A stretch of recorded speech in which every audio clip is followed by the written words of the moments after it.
Olá, jovens! Vamos à resolução de mais uma questão adaptada da Unicamp.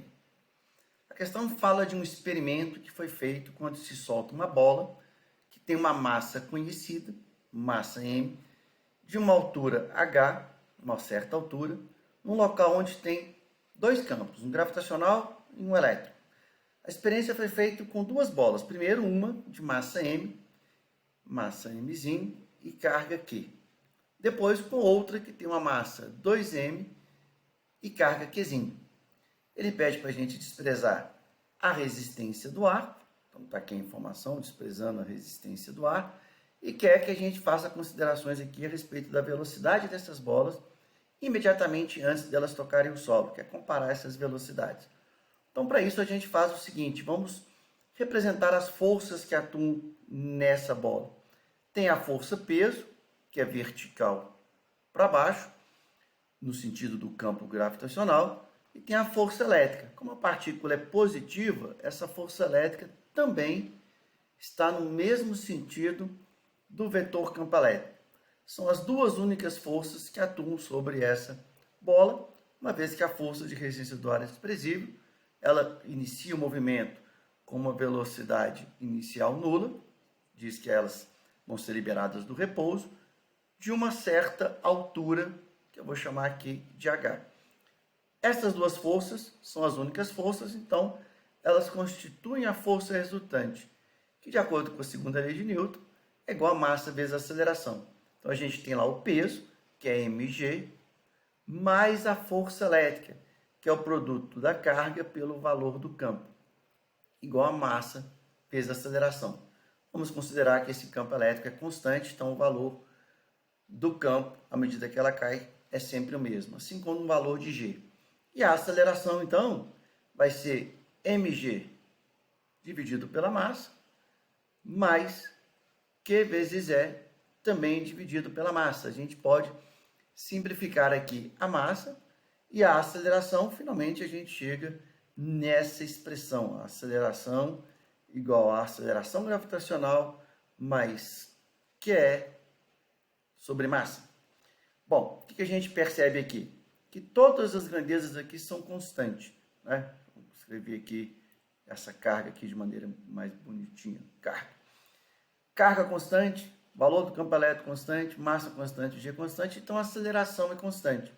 Como ele quer informação sobre a velocidade e a aceleração é constante, a gente pode usar a equação de Torricelli. A velocidade, depois de percorrer a altura h, ou seja, no trecho final, é a velocidade inicial ao quadrado, mais duas vezes a aceleração vezes a distância percorrida. Como a velocidade inicial é nula, a velocidade final, lá no chão, no solo, vai ser igual a raiz de 2AH. O A é exatamente aquela expressão que a gente determinou ali, ó. O A, a aceleração, é então G mais QE sobre M. E aí a gente percebe o seguinte, essa aceleração depende da massa. O experimento foi feito inicialmente com uma massa M e depois uma massa que é maior. Quando você aumenta a massa, esse termo ele diminui. Aumenta o denominador, a fração diminui. Diminuindo então o valor da aceleração. Se a aceleração tem um valor que diminui, então a velocidade vai ser menor. Ou seja, essa partícula de maior massa, ela vai ter uma aceleração menor. Então, a de maior massa tem uma aceleração menor. Ou seja, a de massa menor vai ter uma aceleração maior e vai ter uma velocidade final maior.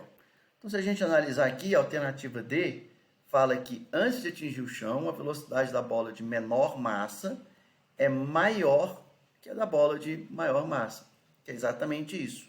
Então, a gente pode colocar aqui, ó, se a gente tiver menor massa, aí a gente tem um maior termo que é sobre m. Se tem um maior termo que é sobre m, tem uma maior aceleração. Se tem uma aceleração maior, vai ter também uma velocidade maior. Menor massa, maior velocidade, que é a alternativa correta. Por que a letra A está errada? Que fala que, independentemente do campo G, elas vão ter a mesma velocidade. Não. Independente do G, o G é uma constante, pode aumentar, pode diminuir. Diminui da mesma forma para as massas. Ela vai estar somando a massa menor e maior da mesma forma. Então, independente do G, elas não vão ter a mesma velocidade. As velocidades vão depender da massa. A mesma coisa com o campo elétrico. Independente do campo, as acelerações e, em consequência, a velocidade depende da massa. Por isso que elas estão erradas. E a letra C é exatamente o inverso que nós concluímos. A letra C, inclusive, é o que acontece se você trocar o sinal daquela partícula. Em vez de ela ser positiva, se ela for negativa, aí a força elétrica é para cima. Se ela for negativa, aí aqui o sinal vai ser negativo, ou seja, vai ter um menos. E se aqui o termo for negativo, aí inverte o raciocínio, porque menor massa é maior fração. Mas essa maior fração vai estar subtraindo do G, ou seja, a aceleração seria menor. Aí teria menor velocidade, aí a de menor massa teria menor velocidade, aí seria a letra C. Ok, jovens? Está aí feita uma análise completa. E é isso. Um abraço.